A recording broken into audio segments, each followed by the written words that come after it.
Good afternoon, everyone, and a very warm welcome to this Fusion21 webinar, Delivering Social Value During a Pandemic.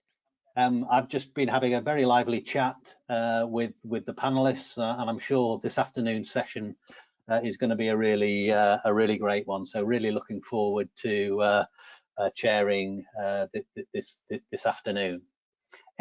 Just in terms of just starting with a little bit of housekeeping, in case you're not familiar with or haven't been on one of these webinars before. So if you will see a control panel on the right hand side of your screen. If you want to minimize that control panel, you can press the orange arrow. If there are any difficulties with hearing us, then you can adjust the audio settings, moving from computer or to your telephone. Sometimes, however, if those problems are persisting, we often find that logging in and logging out and logging back in again rather often helps. Then also importantly, you will see the panel part, and again, whilst you, the audience, are on mute, we do want you to have an opportunity to participate in the discussion this afternoon. So please post any comments or questions in the panel button, and we'll get round to them during the course of the afternoon. So in terms of, without further ado, I'm going to introduce this afternoon's panel. So we have Sasha Walton from Leeds City Council, Mike Turner from Ian Williams Limited, and Sarah Maguire, my colleague, Social Value Manager at Fusion21. So a big welcome to the panel. Unfortunately, late yesterday afternoon, we had an apology from Claire Dove from the Cabinet Office. Claire was due to join us on the panel this afternoon, but unfortunately she's ill and hasn't been able to make it. But I know from having had a session with the panel before that whilst yes, Claire will obviously be missed, we've got a great panel and session lined up for you this afternoon. So before I start, I just thought I would ask the panel, and let me start with you, Sasha, just to sort of do a little bit of brief introduction of yourself and some of the things that you're doing at Leeds. Okay, thank you, Andrew. Yeah, Sasha Walton, Leeds City Council. I've been working in the public sector for about nearly 3 years now. I've come from the private sector. I worked at Lloyds Banking Group for 14 years, and then coming to the public sector. A big culture shock for me. Very different, we work very different, but I've had the fantastic opportunity of being Leeds City Council's faster payment lead and now social value lead. I've been a social value lead for a year now. It's been a whirlwind of a year, but a fantastic year. I've met lots of wonderful people and made connections with lots of great organisations. So in Leeds, I've spent the last year implementing social values into procurement, ensuring that all our directorates are on board, engaging with our third sectors, BCSEs, SMEs, and just building really strong relationships around Leeds City Council when it comes to social values. So thank you, Andrew, and that's me. Excellent. Yeah. Mike, shall I come to you next? Yeah. My name is Mike Turner. I'm an Executive Director of Ian Williams Limited. Thank you very much for inviting me to take part in the discussion today. Ian Williams, we've been trading for 75 years. It's our 75th anniversary this year, and we still remain in private ownership. We're one of the largest privately owned property services companies in England and Wales. We're national, and we're a specialist in housing as well. So about 75% of our work is in the housing sector, and we work for many of the largest registered providers. One of the things that I think distinguishes us from perhaps others is our commitment to direct employment. We've got 900 employees and our turnover is about 100 million. And the strategy is to directly employ and deliver our services that way. And we have therefore to have long-term relationships with our customers to achieve that. And the investment, therefore, in direct employment that's the link really for us with social value in the employment elements that are defined within, for example, the TOMS plans. And a big part of that is our apprenticeship and traineeship program, which maybe we'll talk about in a bit, because that, I suppose, is the linchpin, the keystone of our approach to delivering social value within the communities.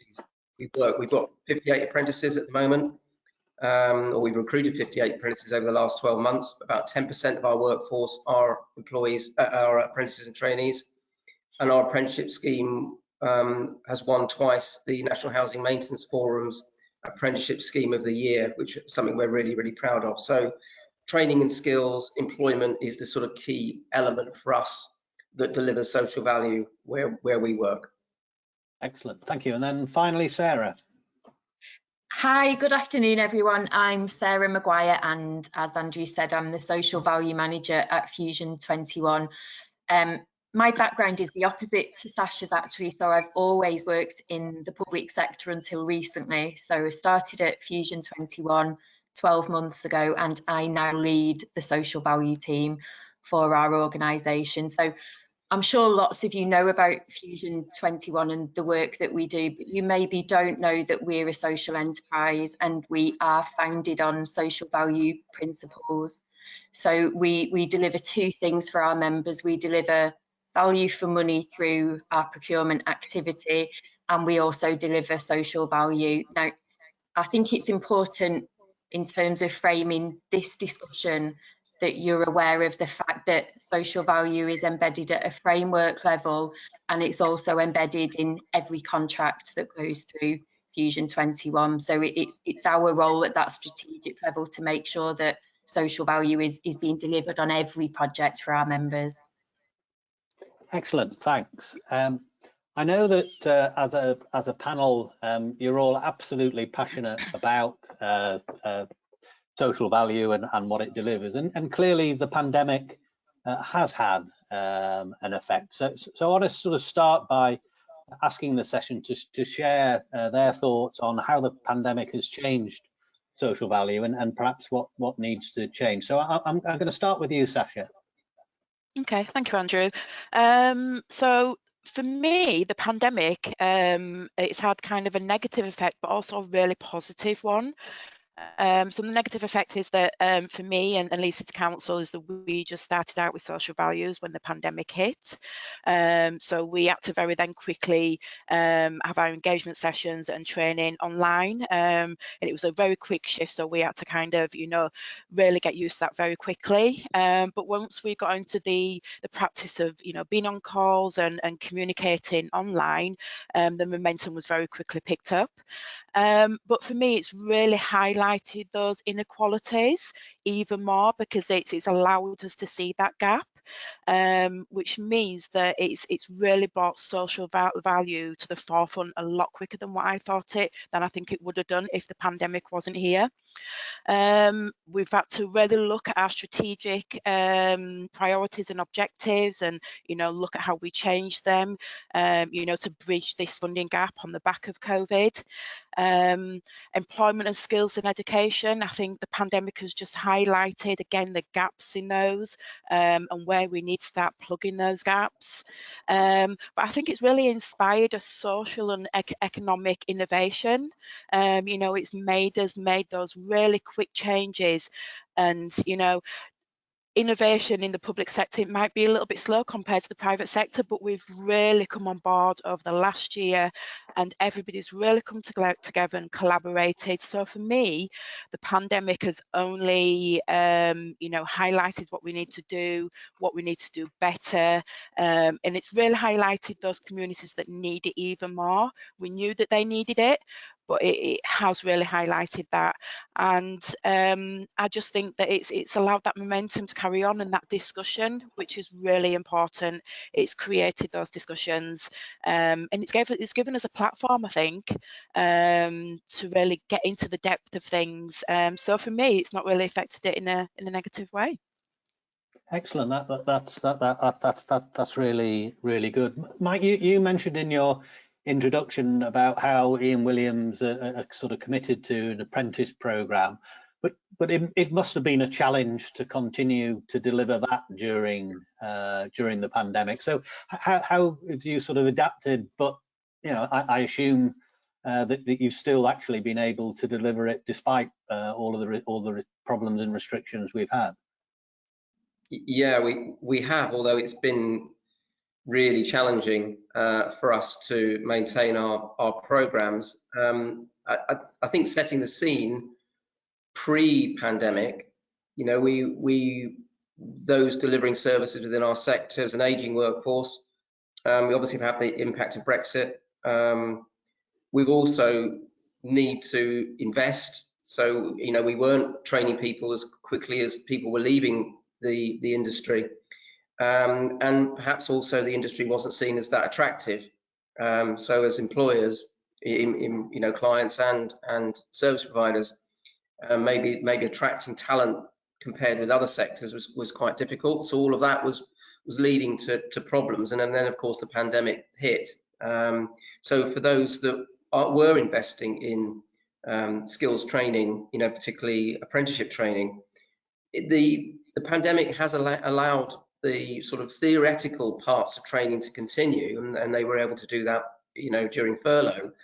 But the biggest impact has been the practical skills training. With colleges closed, you can't provide the skills training, the practical skills training necessary for apprentices to receive and continue their training and or get signed off.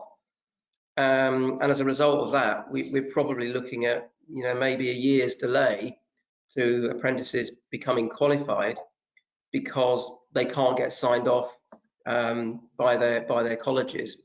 And so that's had a big impact, and that delay is a bit like education. It has the same impact through that training. The other thing that's interesting is about the recruitment, because again, the recruiting of certainly tradespeople again has been impacted, because previously you would interview people maybe face to face or via telephone, but again that's all changed. And so for the skills within a trades workforce particularly, which may not be as mature as perhaps senior management in terms of digital technology and having the equipment available, all the skills to use it, even things like Zoom and Teams and these sorts of things. These are new skills that we've all had to learn. And that's again had an impact upon recruitment, because now all our recruitment is online. So that's video, telephone. Well, attracting people to take part when they may not have the equipment, the technology to do it, is having effect on bringing that workforce through. And I'm not saying it's impossible, but it's just taken a lot longer. We would take on average between 2 and 6 weeks to recruit people. It's now taking between 2 and 10 weeks to recruit. So there have been a number of challenges, but I agree with Sasha in that there's also lots of opportunities and innovation that's happened. I mean, the great thing about remote, video interviewing is people don't have to take time off work. They don't have to spend time traveling, so I think we've all adapted pretty quickly to it, and I can't see us changing going back. But it's like the pause button's been hit for 12 months, and we're still kind of recovering from that. And in an industry where we have got serious skill shortages, it's really not a good thing to have a pause button hit. Yeah, that's really interesting. So moving then on to Sarah, from a sort of Fusion21 perspective, and from our members, what's changed and have we responded? I think what we've heard at Fusion21 over the last 12 months is a mixture of what Mike and Sasha have shared this afternoon. So actually there are some really exciting opportunities that are presented through the challenges that have been thrown at us over the last 12 months. But I can also share that frustration with Mike having to mobilise very quickly to look for creative alternatives to deliver some of the things that we're used to delivering. There's a lot of rhetoric, I think, around the recovery from COVID. Build back better is one of the phrases that I hear daily at the moment.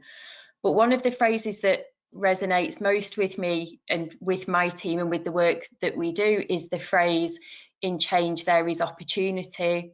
And that's the approach that we're taking as a team and as a business, is to look at this as an opportunity to review what we've done so far and to look at what we can do better to aid that recovery. And like Sasha said, to have a think about how we can play our part in that sense of social injustice that exists now in communities, and trying to solve some of those issues.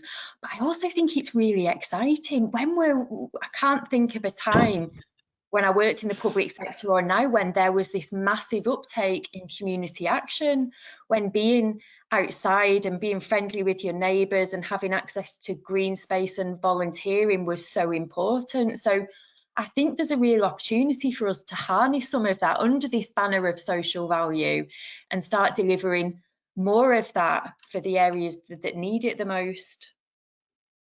Yeah, brilliant. I thought you were going to come on to the biggest phrase of Andrew, "You're on mute," but perhaps that's for another another occasion. Sasha, have you got anything else you wanted to add?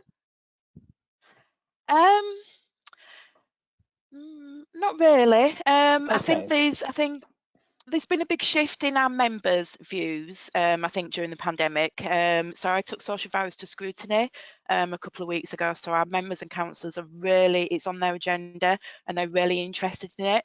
And I think because, you know, they look after their own little communities, don't they? And they want to improve them. So yeah, so it's just fantastic that it's on their agenda and they're thinking about it, because it's only going to help us, you know, pull that really important message down to, you know, the people on the ground.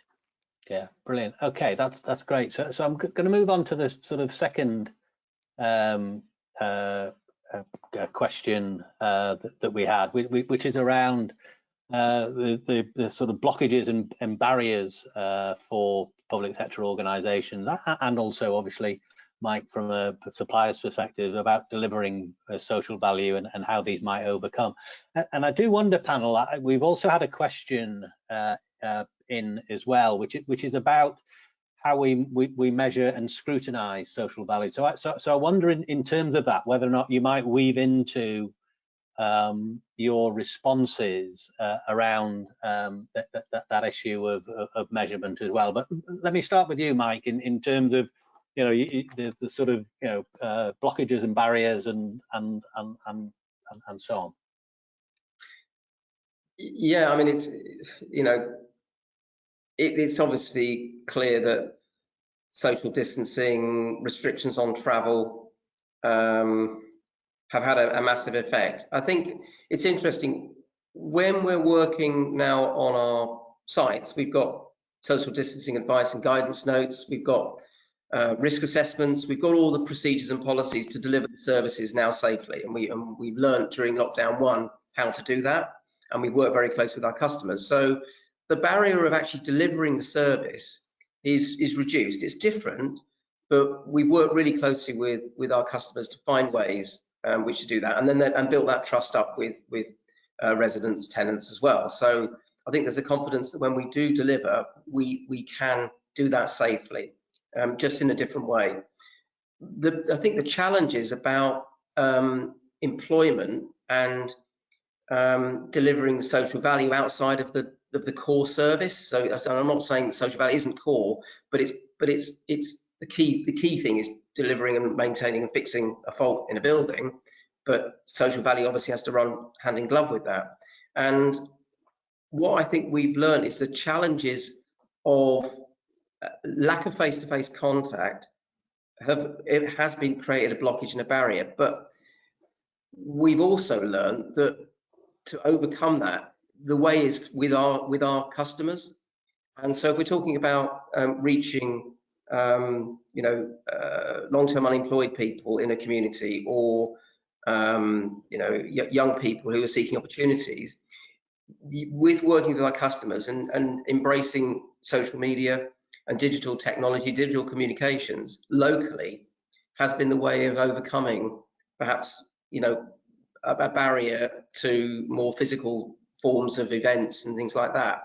So so I think that's what we've we've done, that's where the biggest, I suppose, barrier has occurred for our organisation. I'm sure for many others as well. In terms of measurement, there are probably two key models. The social value portal is the one that we're really familiar with, and the TOMS, and how you measure your activity. And I think that particular method, which I think you adopt, you work with, is really, really good.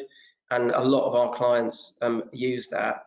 But of course, you have to deliver what you've promised. And I think if I had to maybe raise the question, is when service providers are promising to do things, do they actually do them, and are they measured, and are they held to account for those promises? And I think that's something that maybe is worthy of a longer debate. But I think measurement is critical, and I think that the HACT model and the social value portal are really two good means by which you can monitor what you're doing.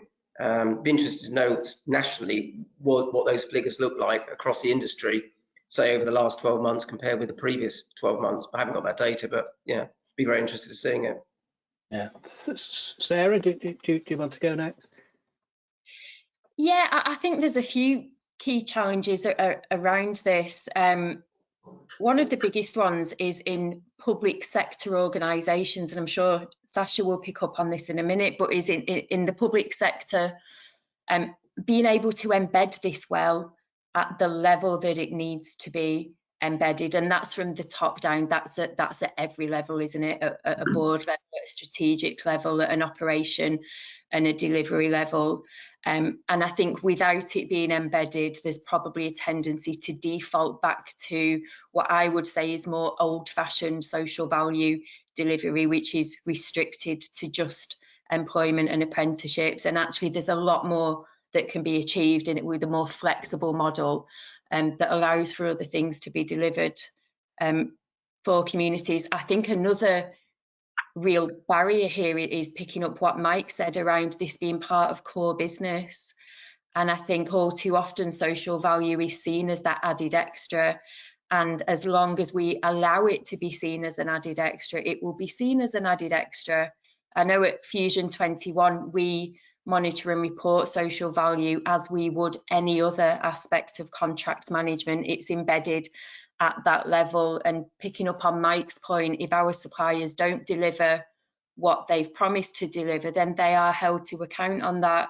And we support our suppliers to look forward for the next 12 months, to look at what their obligation is and to agree a plan with them about how they will deliver that, so we don't get to the end of the 12 months and they hold their hands up and say, well, we're not quite there, we haven't achieved what we thought we needed to. I think another issue, actually, to be fair to a lot of suppliers, they're not always well equipped to deal with social value, and they're not always as experienced as some of the bigger players in this field in delivering social value. So part of the work that we do, that my team do, is to support suppliers where they're at on their journey in terms of understanding social value and being able to embed that in the services that they provide. Brilliant. Okay, Sasha, what's your take on the? So Leeds City Council have gone down the route of working with Social Value Portal, and we went into contract with them last year on the 1st of April. So we went through the TOMS with them, and I think some of the biggest barriers for us is, well, the first one was just really understanding what social value meant to Leeds, because if you look at social values, there's so many different definitions. So I think you've got to get a definition that works for you. Change is huge. Not many people like it. We have this curve as well, where we need to embed it and get people used to it. And we had to do that during the pandemic when there was lots of other really important things going on at the really top level strategically. So for me, it's really important to get that buy-in from the top, like Sarah mentioned. So making sure that we had a councillor that sponsored it, we've got our Director of Resource and Housing that sponsors it. So for me, getting over those barriers was ensuring that social value was being talked about at the very top, that we're talking about at scrutiny, like I said. I created a social value board within Leeds City Council, so we meet quarterly. And also we've got a social value task force in the north, because we kind of had barriers when it came to the third sector. Our VCSEs and SMEs were a little bit worried about how they could kind of perform, you know, with the private sector and those bigger organisations. So to kind of get over that, we are really supporting our VCSEs and SMEs. Social Value Portal are looking at a fee structure, a new fee structure, because there is a fee for the winning bidder to use the portal. So we have had some concerns about that. So we're looking at a new fee structure, so that those smaller organisations can use the portal as well and not have those that money constraints. And also we had lots of pockets of really good social values happening across the council. So there was frameworks there. So we had to really work closely with those people across the directorates to make sure that we just weren't coming and stamping over those really good frameworks that they already had. We worked alongside them and made sure that they were part of bespoke in the TOMs.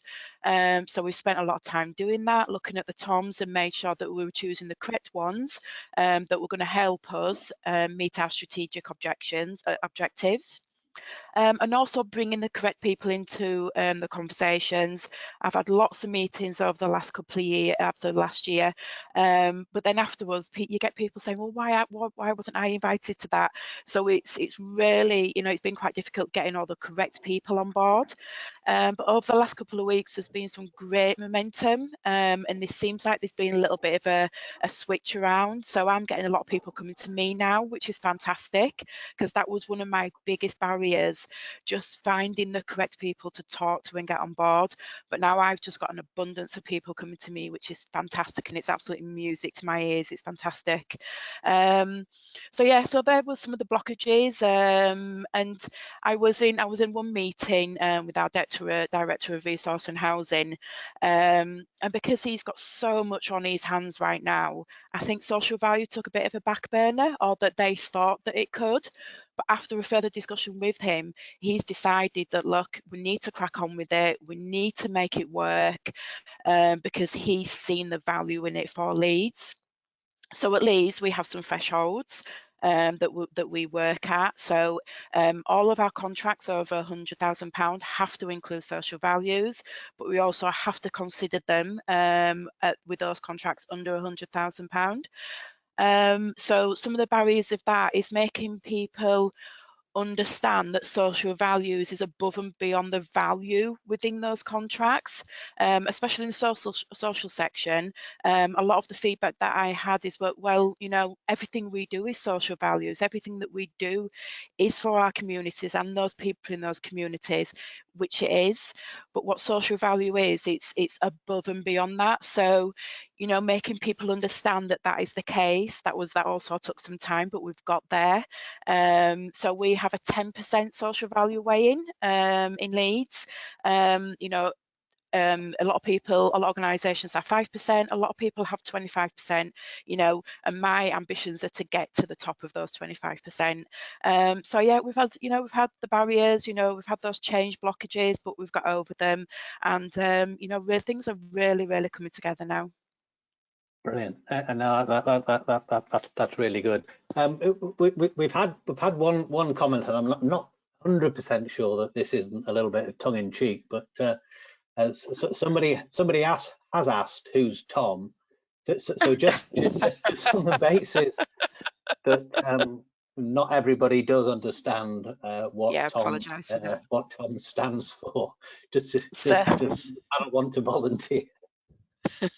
So TOMS is themes, outcomes and measures. So the themes at Leeds City Council, education, environment, and what's the other one? Education, environment. that's three. I've said three, didn't I? Is that three? Well, yeah. So there are our themes. So, so the measures are then what measures we can then ask our suppliers to choose when it comes to a specific project. So, like I said, we've bespoke our TOMs to our strategic objectives. So, what will happen every time a project is coming up, and we're talking to commissioners and project leads. We come together and then we decide which themes are best going to suit that project and in that community. So that's what we ask for of our suppliers. And then the measuring is we have proxy values against the themes. So that is the measurement.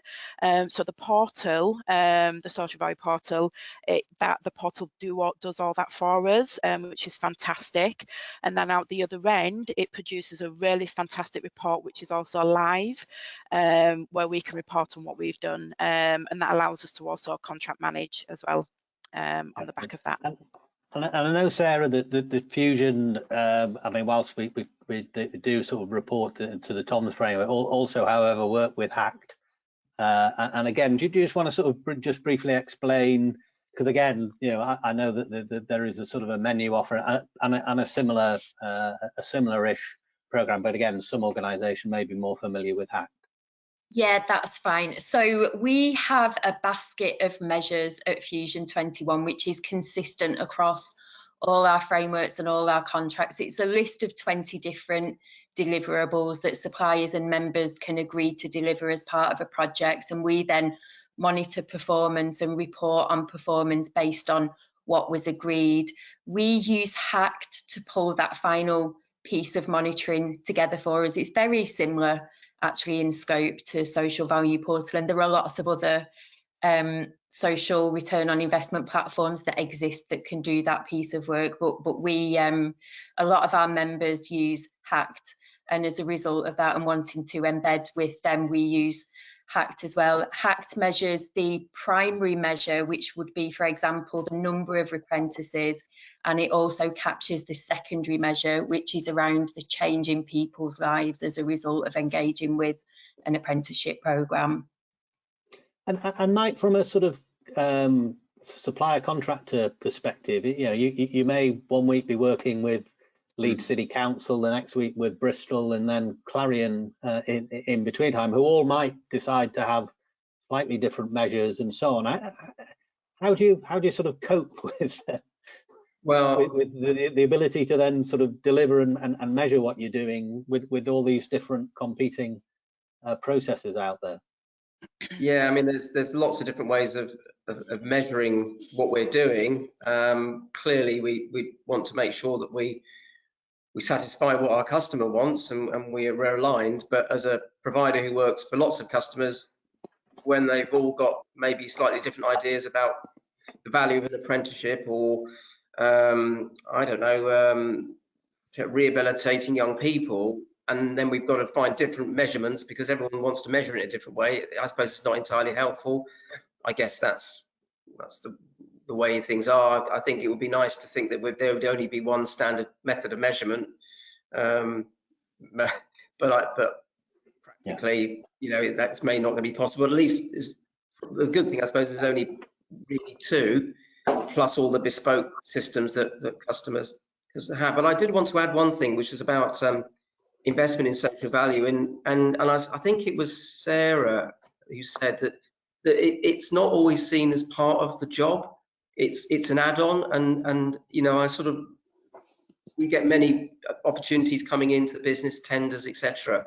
And how often is the social value element of our plan, our response to the client, you know, Appendix 7, it's right at the back, it's got very low weighting, it's not at the front, it's never, you know, it's always parked behind, and you think, well, is it really part of our strategy to deliver this, or is it sort of an add-on because somebody says you've got to do it, so it feels kind of right? Because from my perspective, it's the right thing to do, and probably we'd all do it anyway.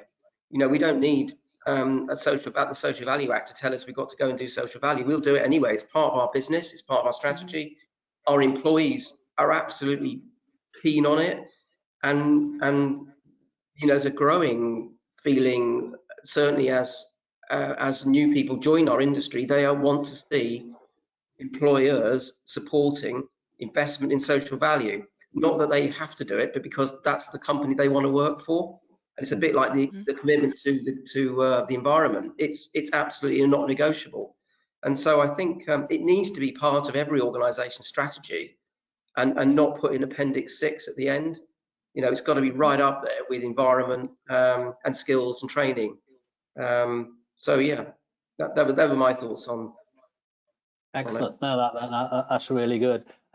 Keep your comments and questions coming in. You know, there's some great comments, but I'm going to move on to the next area. But again, like before, there are a couple of similar-ish questions that have come through. So I'm going to ask the panel not only about you know, how do we know if social value activity is delivering the desired social impact, but then also want to sort of again build on the previous conversation around, whilst appreciating that what gets measured gets done, is there a danger that a sort of a focus on a sort of social return on investment is not measuring the right things, and it should be about the meaningful stories behind the numbers. So again, it's about you know, telling the story, and then if you take out employment and apprentices, what again are the sort of main social value activities that the people are looking for?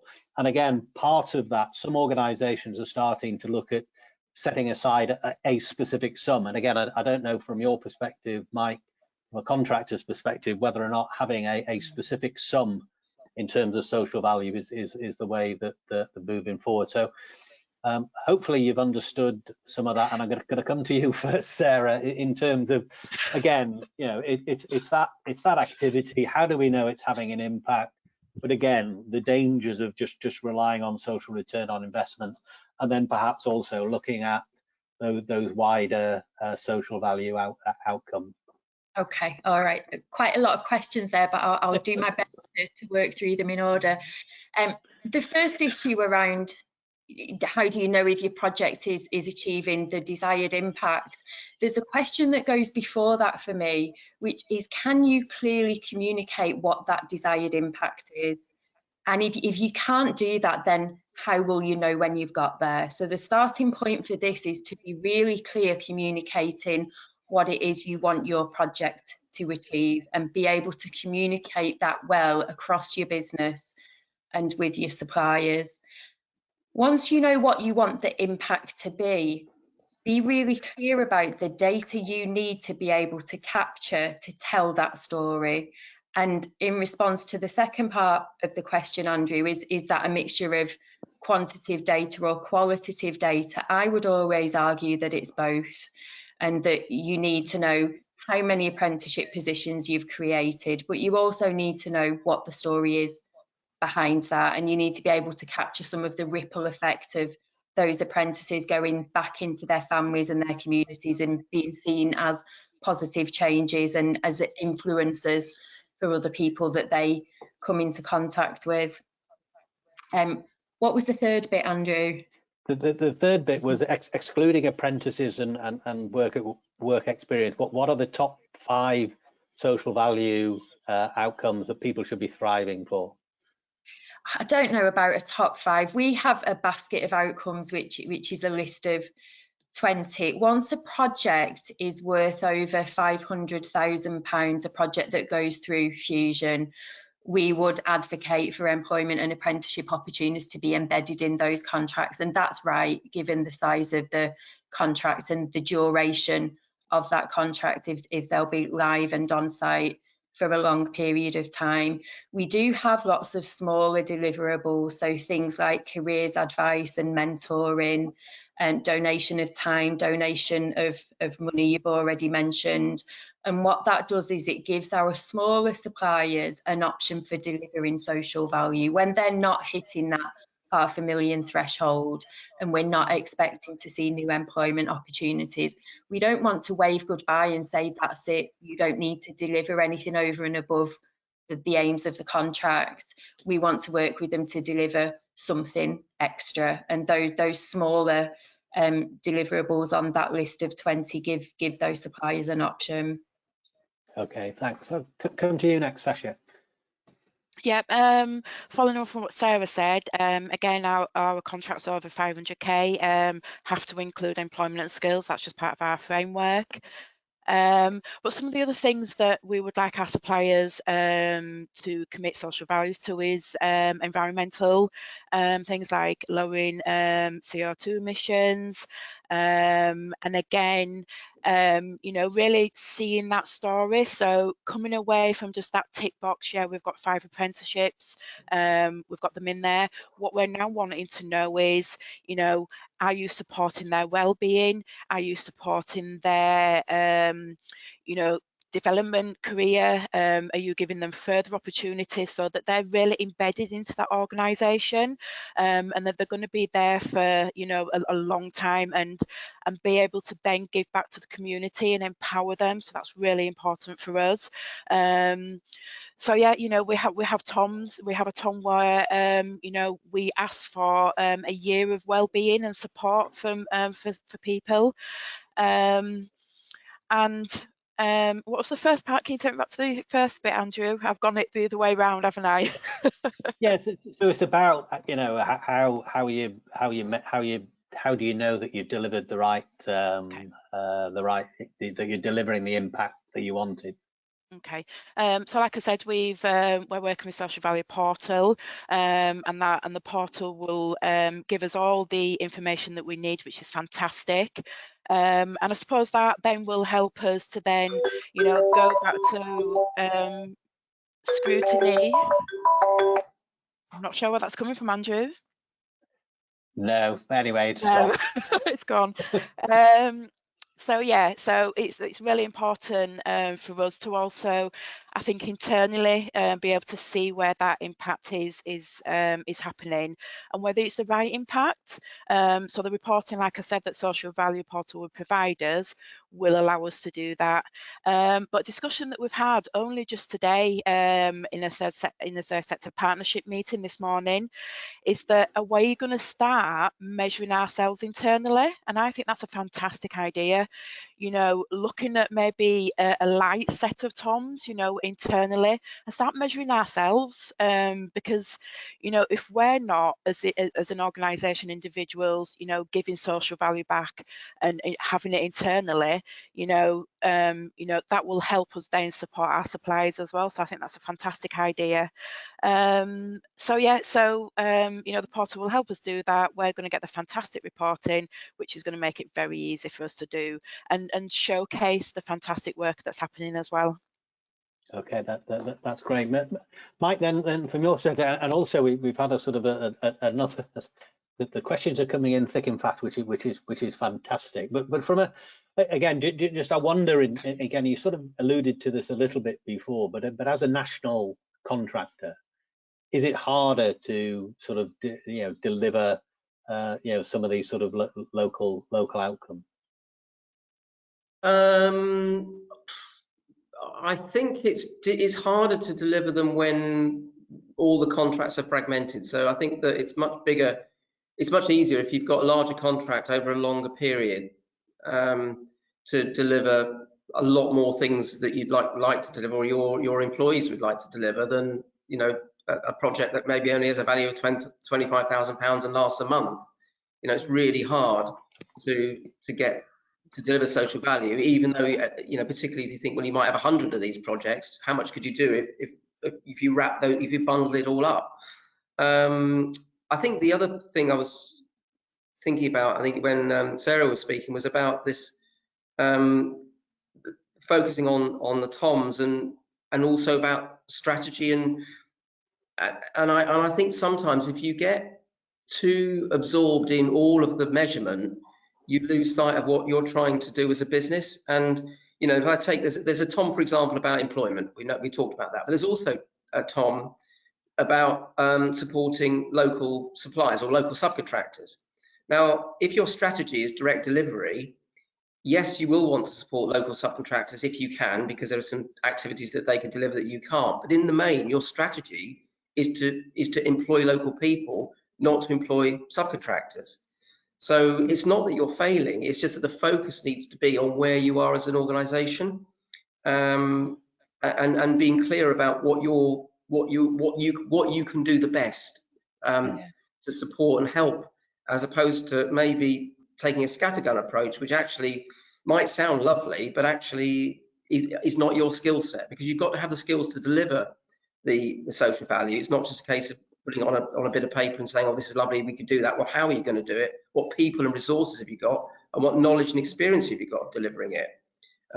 So there is a management of this as well. And again, thinking about what's changing, I think that the pandemic perhaps has changed the way in which social value, or the importance of elements of social value. So for example, digital training and guidance on the use of technology. We're all using that now. We're doing this event that way.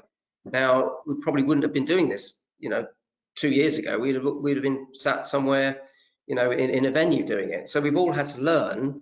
And so social value includes digital inclusion, and that might be helping people to find jobs, through remote videos and all those sorts of things. And there's also the health and well-being element, which is coming to the fore because the pandemic has had a massive impact on people's health and well-being, and perhaps the importance of some of the TOMs is shifting, and things are becoming more relevant. For example, volunteering. There's been a lot of volunteering over the last 12 months by everyone, which has been fantastic. But maybe the weighting of that isn't quite reflected in the TOMs. So perhaps there's a need to re-examine and refresh that based upon what we've all learned. And finally, I would say that you talked about what businesses are doing and organisations, and I think that I'd be very interested in seeing a bit like you've got the gender pay gap report, a social value report that has to be produced by companies over a certain value, where you in effect use the TOMs for your business to reflect what you're doing from money that you're derived, especially from the public purse. So Sasha was talking about developing TOMs for your organisation. Definitely, I think that's a great idea, because it picks up the bits and pieces, and demonstrates what you're doing as an organisation and how you're structured, and what benefit you're providing from the public funds that are being given to you, irrespective of client or project type. Yeah, excellent. Yeah, I think that's a very good point. There's been a specific question come in for you, Sasha. So I'm just going to deal with this before moving on to our sort of final panel question. And so the question is, what was the one thing that brought contract managers across the council on board to move from not taking social value seriously to being a key part of your delivery? So how the heck have you achieved this within it's been a long, hard road. I think the way that we've got over that is just having the discussion all the time, keeping the momentum going, ensuring that the discussion is coming from the very, very top. Tom Reed, and our leader, is very, social values are top of his agenda. So ensuring that those guys are talking about it all the time. Just showing people. I've had to give loads of case studies, loads of examples of how it can work. Taking examples from other councils that have impacted with social values for a couple of years now. And for me, it was just going out and finding people like Sarah and Andrew and Star Procurement, and just all those really good people that have embedded it already and that could give me that help and support. So just building a really good network of people around you is really, really important.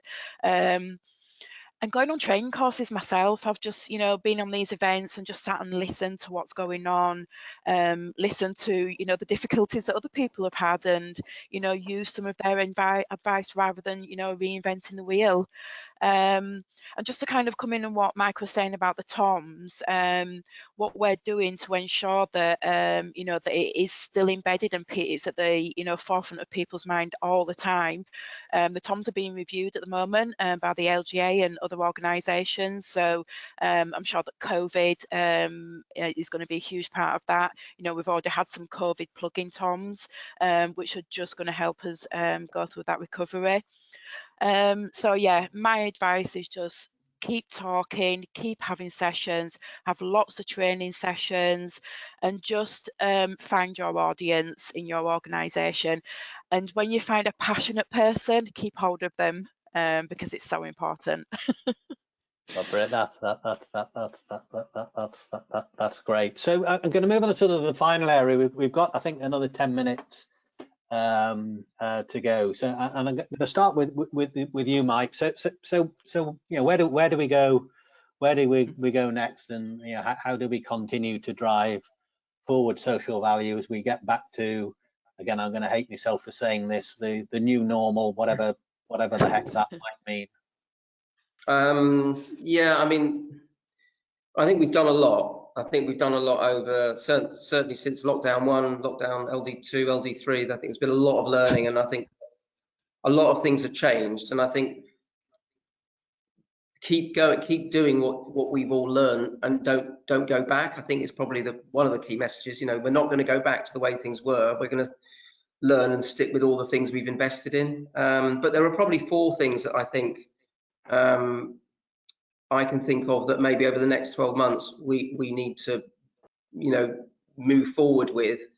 The first, I think, is about local community engagement with our clients. I think that's really, really important to reach the communities and provide and deliver social value to them. And I think that it's increasingly important to be working closely with your clients to do that. So that'd be the first thing. I think the other thing about recruitment is making the recruitment process easier. So we're now looking at, or we're looking at using application forms, not CVs. So because that just makes it easier for people to apply for jobs.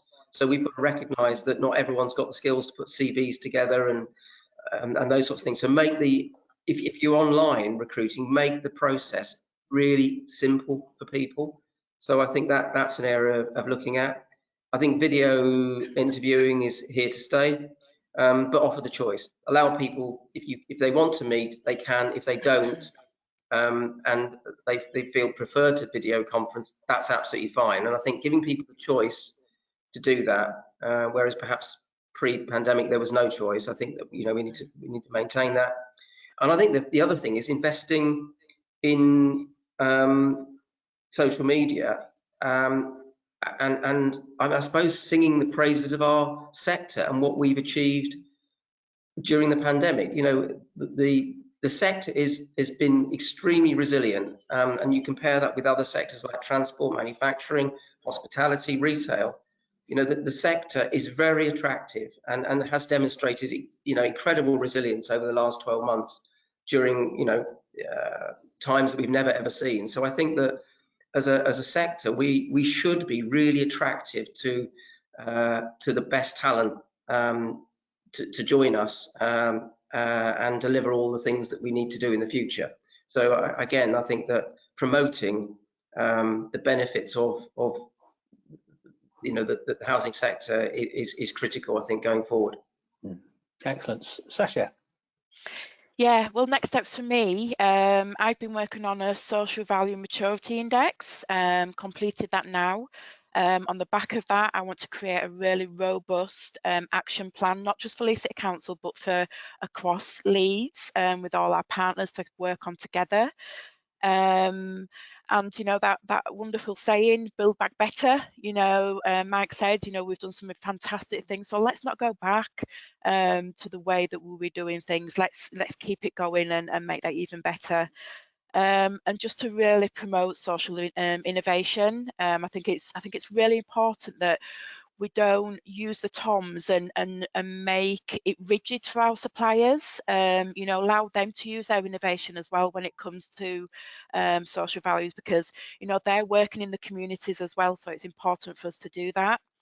And I'm also working on a social value statement for Leeds City Council. I think that's really important for all organisations to have, because that will just really highlight what, you know, how we want to embed social values, what our objectives are, and how we want to work as with partners across Leeds.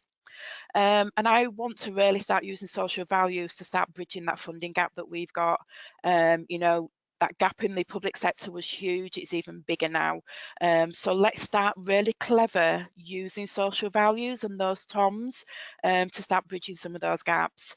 And for me, it's just doing more of these sessions, much more engagement, speaking about an awful lot more, and, you know, just have, you know, events like this. You know, let's keep these going for you know, for the future, because collaboration and coming together and sharing best practice is just the way that we're going to make this work.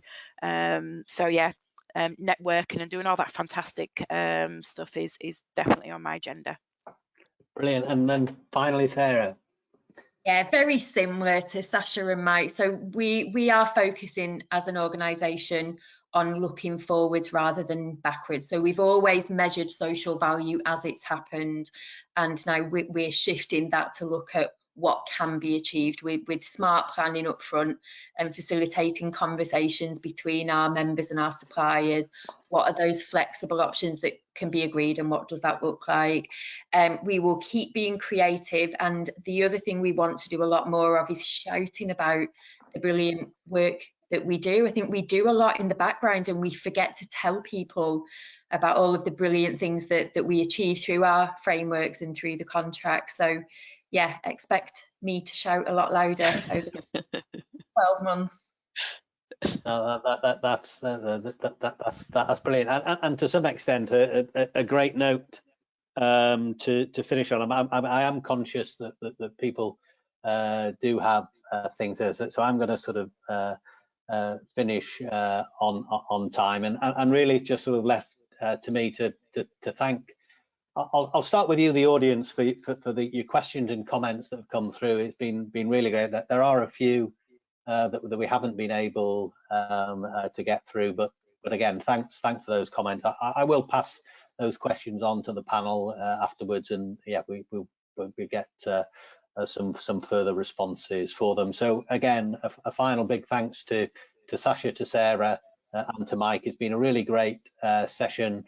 We hope to see you all again soon, and yes, we will be running more of these sessions. Social value really is something that's top of our agenda, and I know that a lot of you and a lot of our audience, I know by the numbers that we've had this afternoon, how important this is. So stay safe, everyone. Have a great rest of the day, and we'll see you all soon.